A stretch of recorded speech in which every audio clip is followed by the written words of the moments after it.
Before we start with this video, a quick disclaimer to say that I'm using older videos here in this playthrough to be able to provide you with the content before the Ryder Cup Tournament starts, and therefore you will see side spin that is with the old side spin value. Have in mind that you can take the value that you see in the video and divide it by 2.33 to get the new side spin value if you already want to take a note like that. So let's go to the video.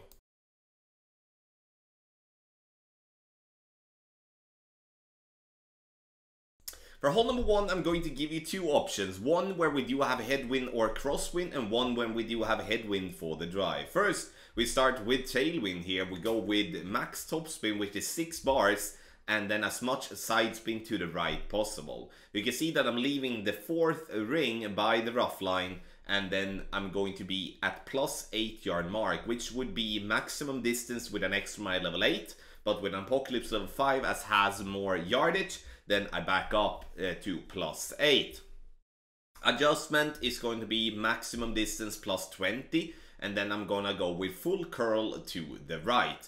And here the curl is very important, as we do need to get the ball down to the right. If using too little curl, we will see our ball bouncing into the rough on the left, and then sure, it will roll out, but it will mean that we're gonna have a much more difficult second shot. Now, second shot, we're gonna be in medium distance of our club, and we're gonna have a straight tailwind. Obviously, it cannot be much easier to approach the pin, because now we do have actually some room for error. Here I'm using just backspin, and the backspin amount is something that you can decide yourself. The important part is to not aim that close to the rough, so you do have margin when it comes to a great ball, but also to make an over adjustment if so. Medium distance plus 10 is what we're gonna do, and now it's all about hitting perfect, because if we do hit perfect and we have a straight tailwind to the pin, it's gonna be either very close and we're gonna get it to drop for a nice eagle. But what do you do if you do have a headwind, or you do have a club that does not give you the curl needed to get down to the right? That's what I'm gonna show you now.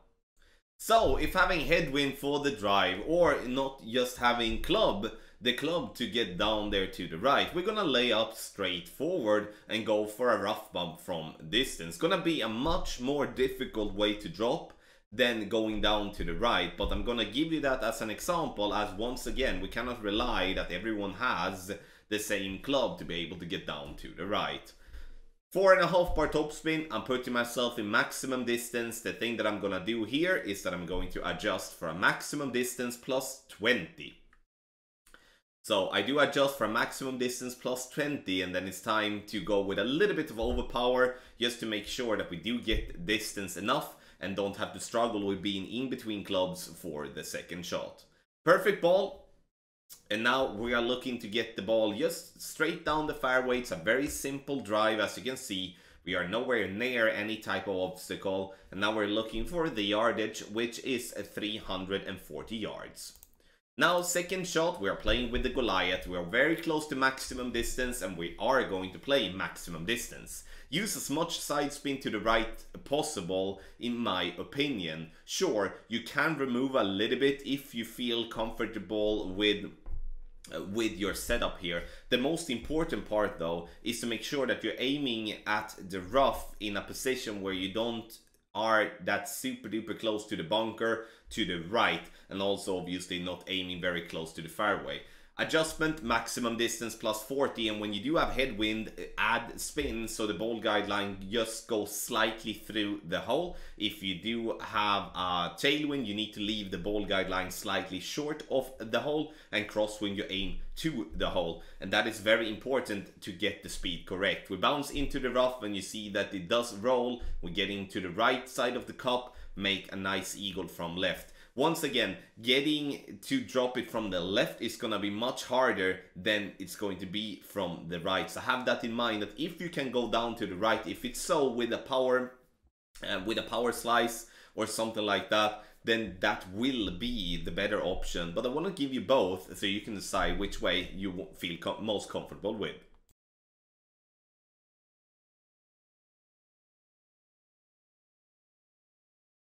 For hole number 2, here I want you to play with a ball with a lot of wind resistance, okay? So, a Kingmaker has wind resistance 3. It's not wrong to go wind 4 or a wind 5, but have in mind that I would like us to have at least side spin 2 together with that.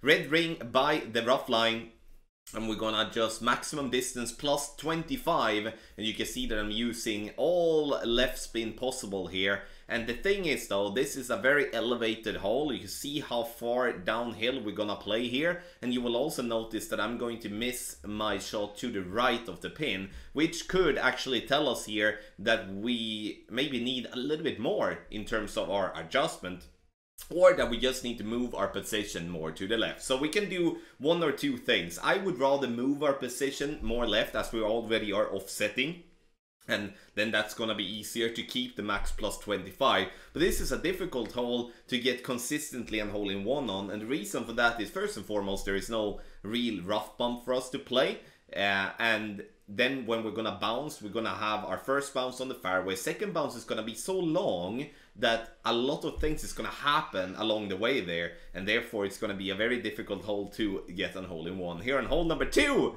with a minimum wind 3 ball, sniper club, max plus 25.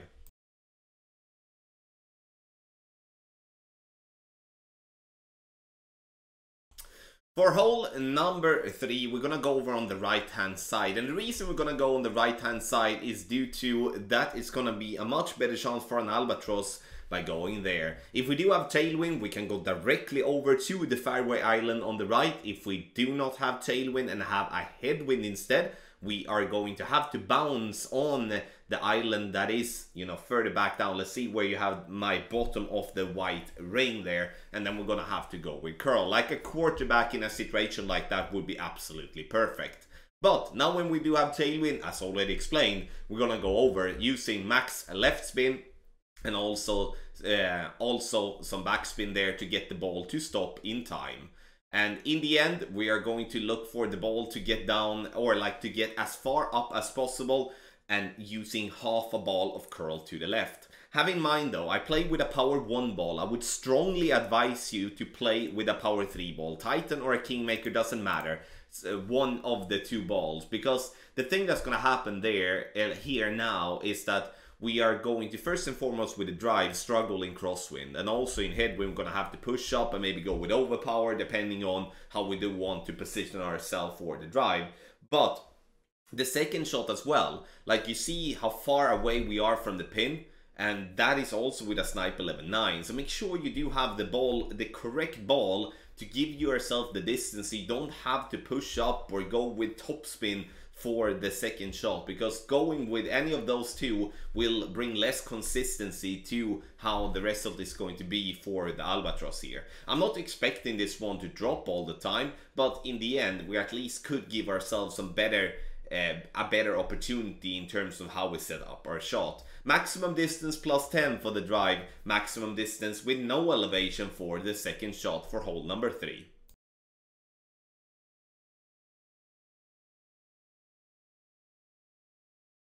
For hole number 4, we're gonna play another very difficult par 3 here. I'm using max side spin to the right and half a bar of backspin, and I'm playing on the fairway island that is just before the water. And you can see that we do have a bunker there by the green, which is going to be massively in play. So a bad grade right that could potentially put yourself into the bunker. Adjustment is what I would like to have is maximum distance plus 30, even though we aren't in complete maximum distance, but we need that maximum distance. Great left! But that helps us massively, and you see that we dropped this one for an hole-in-one. In the end, you know, this is, once again, a very elevated par 3, which means that the second bounce is going to have a massive effect, and therefore we need to play with a lot of elevation to counteract that. So we bounce on the first fairway, over to the next one, and go to the pin. If we do have a headwind, I would recommend that you go down and play with a driver with backspin, preferably the rocket is the club there. But in the end, if we do have a crosswind or a tailwind, we're going to play on the fairway pad to have the best possible chance making a hole-in-one. And I would strongly advise you, as I do on the other par 3s, to play with a ball with more wind resistance. Sure, it's manageable with other balls as well, but it's going to make it a tad bit easier when it comes to reducing the wind a little bit here on hole number 4.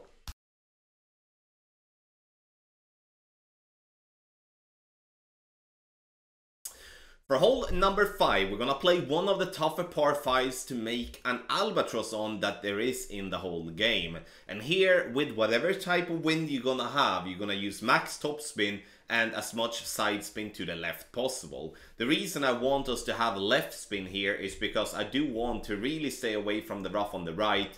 And so I'm adding the spin, making sure that ball guide is straight down the middle.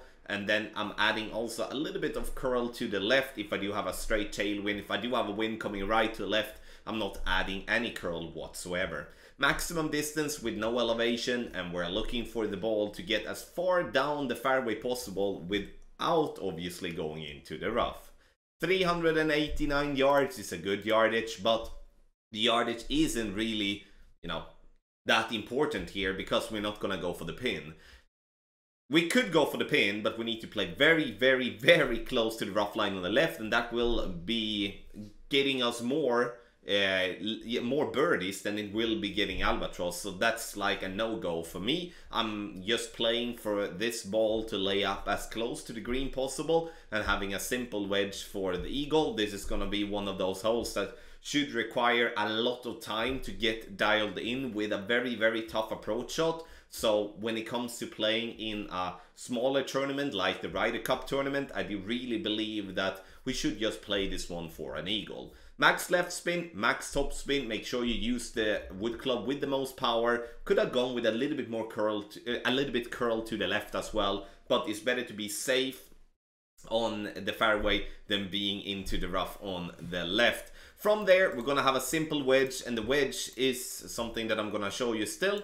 And we do have the wedge here coming up, and you see here that I'm using as much topspin possible with my wedge, making sure that the flight path is going to be as little as possible. So rapier, endbringer, or whatever wedge you do have that you can have a lot of topspin is definitely going to be something that you do want to use. Adjust, take your shot, make the eagle, be done with it, and move on to hole number 6.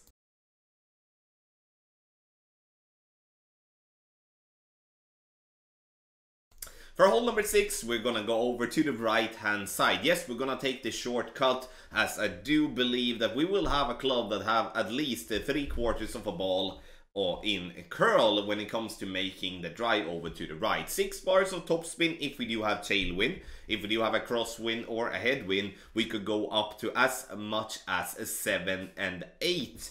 8 in headwind, obviously, 7 in crosswind, but 6 bars of topspin will still be fine.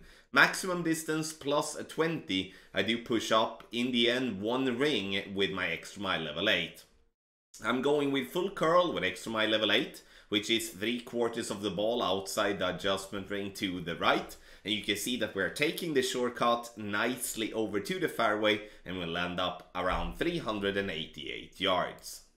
From 388, we're going to approach this shot in very close to minimum distance. You can see here that we are in approximately 10-15% of distance here, and I decide to go for a dunk. You can go 2 ways here. Either you obviously rest on the minimum distance line and then spin to pin, or that you go with a dunk. I would recommend to rest in the minimum distance line, because going for a dunk is going to have to require you to have a good skill set when it comes to dunking, as if you hit the pin and bounce back, you will see your ball going down into the rough and the sand at the bottom. Now, I'm lucky enough to get that one in the hole, but once again, I would rather rest that one on minimum distance line, and then the adjustment would be minimum distance minus 20%. And obviously, if we do have more distance to pin, like we have with the dunk, we need to add a little bit more when it comes to our adjustment.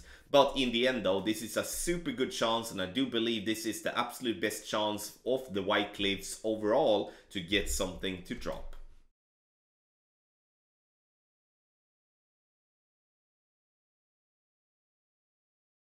Personally, I do feel that this is one of the tougher par 3s in the whole game. And the reason for that is this one plays as an ice rink. That's why we call it like that on Tour 12 as well. Is that you see here how it kind of slopes left to right, and see how many bouncy parts there is as well. If you do have a headwind, I would rather recommend you to play with a quarterback or the rocket and using backspin instead. In that case, we can have the second bounce on the green, and then we don't have to rely on a second bounce and the uphill slope before the green. But now I'm playing with the sniper. I'm using max side spin to the right. I'm also using a little bit of curl to the right as well, making sure that the ball guideline going a little bit long compared to where the pin stands. But you can see that I'm still coming in a little bit short and need a little bit longer first bounce there to be able to counteract that. Make sure you don't go long here, because then the ball will roll and it will roll. And if you are unlucky and not roll out on the fringe, you will have a very difficult putt saving the birdie. So once again, White Cliff hole that is very difficult to maintain anything good, and if you can play with a win 4 or win 5 ball, that is strongly recommended. Maximum distance plus 30 if you play with a wood club, medium distance plus 30 if you play with a driver, and that is with a power 3 ball. But again, you know, I'm open for everything here, because this is one of the few holes that I don't feel that, you know, I'm gonna lock in directly as I do normally feel with others.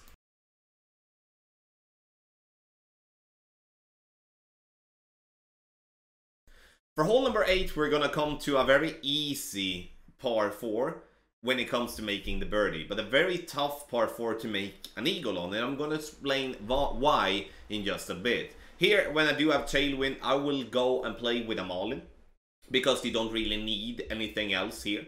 So using a marlin to bounce directly over the rough and the sand over to the fairway island on the right there, using 4.5 bar top spin, and then will max left spin. Have in mind this is side spin 1 ball, and so there will be 1 left spin with a new side spin value. Here I'm using max plus 10 as an adjustment, and I would correct the max plus 10 here to go with closer to a medium plus 10 if I'm using a power 1 ball, but using a power 0 ball I will still be going max plus 10.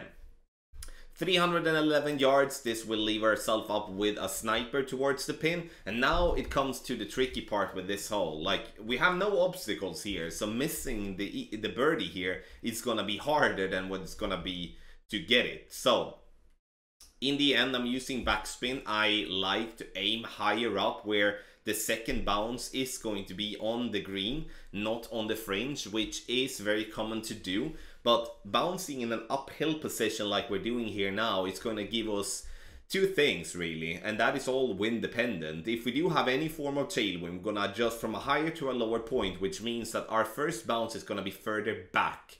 And therefore, we're not going to have the distance we want to. If we do have a headwind, we're going to adjust from a lower to a higher point, and therefore have the first bounce higher up, which means that we do need to really think about how we compensate for that, with either with a push-up method or that we do use spin to compensate for that instead. Difficult one, once again, to get the eagle on because of the reasons I just explained, but making the birdie is going to be super easy on hole number 8.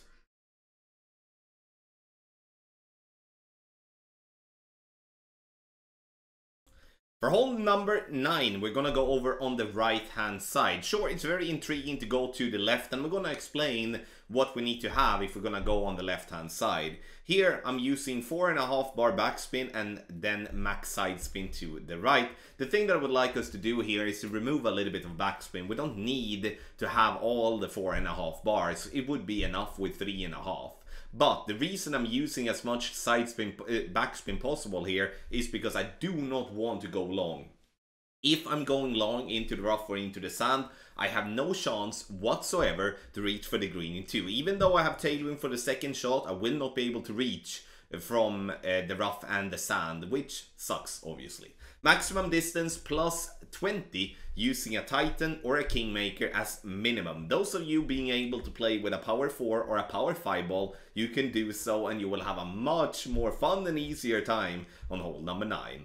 So now we are a little bit short, and the only thing we can do here is to just make the ball, make ourselves to get to the green area. So if we do have the distance for the drive, then we obviously can try to pinpoint the adjustment a little bit more. But now my only focus here is to get the ball to the green area. Maximum distance plus 40, and I'm using max left spin, and I would recommend to not use any backspin or topspin whatsoever with this low wind. Obviously, if you have a dead-on straight tailwind, like a 7 miles per hour plus, then I could be okay with going with half a bar to a bar of backspin as well. But it's more important to get over the rough and the sand and to land for a semi-long putt than it is to just barely reach over or risk getting into the rough and the sand with your approach. And therefore the third shot will obviously be much more difficult. So we're getting the ball to the green, and that's okay. You know, that's okay with an eagle here in hole number 9 because it's a difficult one.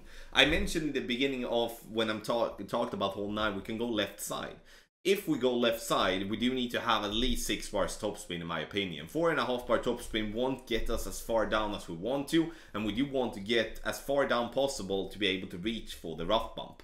And then there is a rough bump with a sniper or with another wood club. Well, we have an issue there as we do have on hole number 8. You know, we will be the further down we roll, the further down we will come, the less elevation we will play.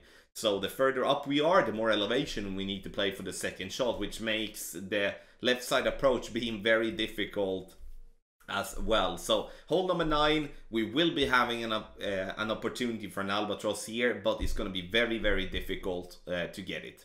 Thank you so much everybody for watching this playthrough for Pro and Expert Division with various type of wind here for the White Cliff course for the Ryder Cup Tournament in Golf Clash the game. Make sure you hit thumbs up before you go, and also get your package on patreon.com/golfclashtommy. Link description down below. Video sponsored by Golf Clash and Playdemic. Thank you so much for watching, and good luck in your Golf Clash game.